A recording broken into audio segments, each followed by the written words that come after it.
प्रवर्धना Motherson international limited India की multinational company है। Company automobile sector को various product and service provide करने का काम करती है।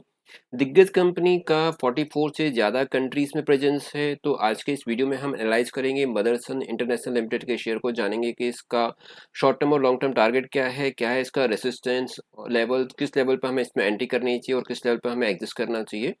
तो बने रहिए मेरे साथ इस वीडियो में शुरू से लेके अंत तक। साथ ही दोस्तों, यदि आप मेरे इस चैनल में नए हैं तो प्लीज़ मेरे चैनल को लाइक एंड सब्सक्राइब जरूर कीजिए। तो आइए हम जानते हैं मदरसन इंटरनेशनल लिमिटेड के शेयर को।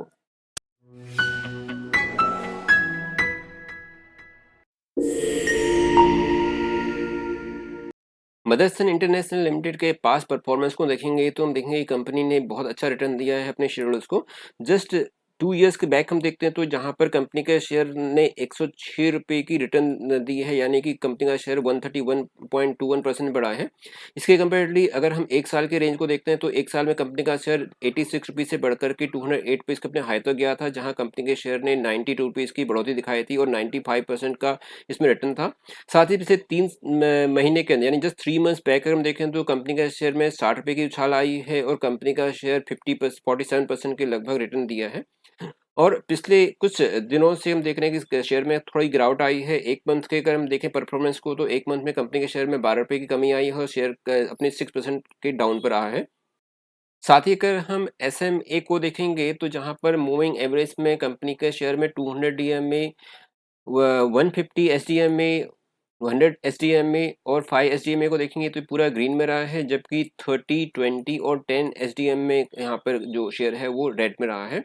तो करंट में जो शेयर का प्राइस है 187.74 के अपने करंट प्राइस पर चल रहा है और क्लियरली हमें देता है कि अभी इसके अंदर अच्छी खासी एक बुलिश मूवमेंट हमें दिखाई देती है।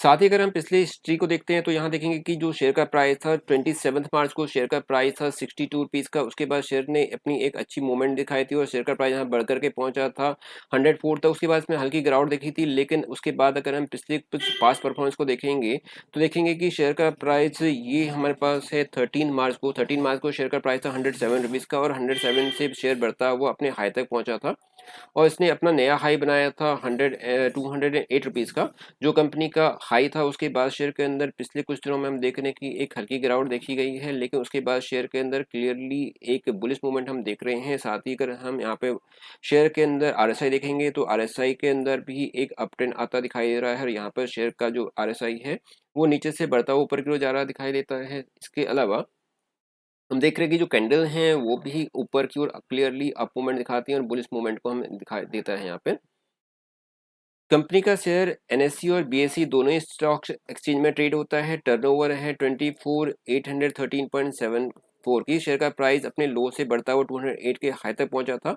वॉल्यूम शेयर के अंदर बहुत अच्छी होती है, 13,255.203 की जो वॉल्यूम थी ये पास्ट हमने देखी थी, जो पिछला रिकॉर्ड था। और यहाँ पर क्लोजिंग शेयर ने दी थी 187.74 की, जहाँ पर शेयर के प्राइस ने लगभग 3% की रिटर्न दी थी। कंपनी के अगर हम डिविडेंड रिकॉर्ड को देखते हैं तो डिविडेंड रिकॉर्ड भी कंपनी का शानदार रहा है। लगातार कंपनी अपने शेयरहोल्डर्स को डिविडेंड देती आई है। अगर यहाँ पे चार्ट को हम देखते हैं जहाँ पर 50 DMA और 200 DMA को हम एनालाइज करें, देखेंगे कि शेयर का प्राइस नीचे से बढ़ता हुआ ऊपर की ओर आ रहा है। साथ में हम देखेंगे शेयर के अंदर काफी अच्छी वॉल्यूम हम देख सकते हैं और शेयर के अंदर वॉल्यूम लगातार बनी हुई है थ्रू आउट पूरे साल भर में और शेयर ने लगातार अप ट्रेंड लिया है।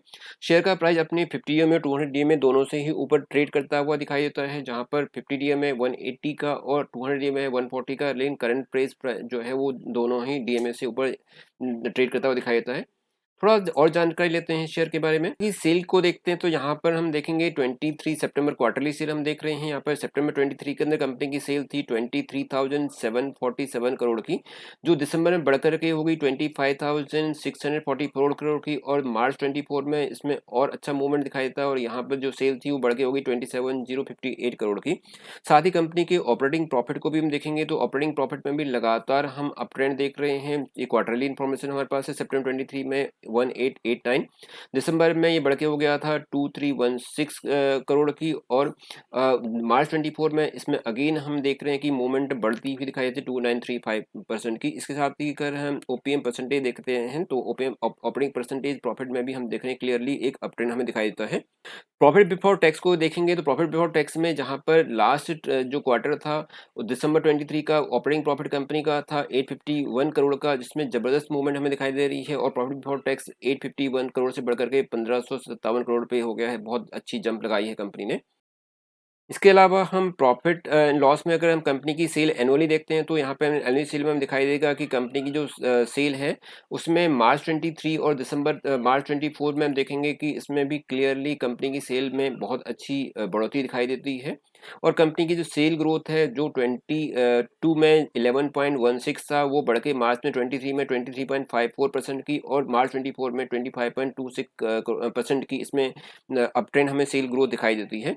ऑपरेटिंग प्रॉफिट भी कंपनी का बड़ा है 6251 से बढ़ करके 9322। ये हमारे पास एनुअल इन्फॉर्मेशन है जो करोड़ में सभी फिगर्स हैं। कंपनी की बैलेंस शीट को देखेंगे तो कंपनी के बैलेंस शीट में रिजर्व की क्या पोजीशन है, रिजर्व की पोजीशन हम देखेंगे तो मार्च 23 में जहां कंपनी के पास रिजर्व थे 21774 करोड़ के, उसमें बढ़ोतरी हुई है और कंपनी रिजर्व हो गए 25477 करोड़ के। कंपनी के अगर हम शेयर होल्डिंग पैटर्न को देखेंगे जहां पर promoter FII DIIs mutual fund की होल्डिंग को देखेंगे तो यहाँ देखेंगे जो प्रमोटर्स है उसकी इसमें 60.36% की होल्डिंग है, यानी प्रमोटर्स का काफ़ी अच्छा इसमें होल्डिंग है। म्यूचुअल फंड का 14.54% की होल्डिंग है। एफआईएस का भी बहुत अच्छा इसमें इन्वेस्टमेंट 12.88% का एफआईएस का है। पब्लिक की इसमें 8.62% की होल्डिंग है, और अदर्स का इसमें 3.6% की होल्डिंग। लौटते हैं अपने चार्ट पैटर्न पर, हम देख रहे हैं कि कंपनी में का जो शेयर है उसमें क्लियरली एक बुलिश ट्रेंड हमें दिखाई देता है। लगातार शेयर का प्राइस ऊपर की ओर चढ़ता हुआ दिखाई दे रहा है। साथ ही हम इसमें देखेंगे कि जो आरएसआई है उसके अंदर भी अप ट्रेंड है, और शेयर हाई से हायर की ओर बढ़ता हुआ दिखाई देता है। वॉल्यूम बहुत अच्छी है शेयर में, और करंट प्राइस से ऊपर की ओर जाता हुआ दिखाई देता है। तो मेरा ये मानना है कि शेयर अपने करंट प्राइस से बढ़ता हुआ जो इसका जो नेक्स्ट टारगेट होगा वो होगा 212 रुपीज़ का, यानी कि यहाँ से शेयर अपने जो नया टारगेट होगा वो पिछले हाई को ब्रेक करता हुआ 212 तक पहुँच सकता है। और अगर एक बार इसने 212 को क्रॉस कर दिया, जो नेक्स्ट टारगेट होगा वो होगा 240 रुपीज़ का, यानी कि शेयर में अच्छा मूवमेंट हमें दिखाई देता है, और ये शेयर अपने बढ़ते हुए ट्रेंड को मेंटेन करते हुए जाएगा। तो पहला टारगेट 212 रुपीज़, और उसके बाद जो नेक्स्ट टारगेट होगा वो 240 रुपीज़ का हो सकता है। साथ ही यहाँ पर हम एक स्टॉप लॉस को भी मेंटेन करते हुए चलेंगे, जहाँ पर स्टॉप लॉस मेरा मानना है कि 170 का इसमें स्टॉप लॉस को हम रखते हुए अपने शेयर के अंदर एंट्री कर सकते हैं। और आने वाले समय में इस शेयर में अच्छी मोमेंटम हमें दिखाई देती है, और ये आपको एक अच्छा रिटर्न दे सकता है। संवर्धन मदरसन इंटरनेशनल एक दिग्गज कंपनी है, तो आने वाले समय में मेरा मानना है कि ये एक अच्छा शेयर हो सकता है जिसमें आपको एक अच्छा रिटर्न मिल सकता है। दोस्तों, किसी भी शेयर में एंट्री करने से पहले आपको उसके सभी रिस्क एंड रिवॉर्ड को जरूर जान लेना चाहिए, क्योंकि शेयर मार्केट में उतार चढ़ाव बने रहते हैं। तो आप अपने रिस्क के बेस पर ही इस शेयर में एंट्री कीजिए, और उसके बाद ही किसी भी शेयर में एंट्री करने से पहले आपको उसके सभी रिस्क एंड रिवॉर्ड को जरूर जानना चाहिए। दोस्तों, यदि आपको ये जानकारी अच्छी लगी तो प्लीज़ मेरे चैनल को लाइक सब्सक्राइब जरूर कीजिए। Thank you for watching.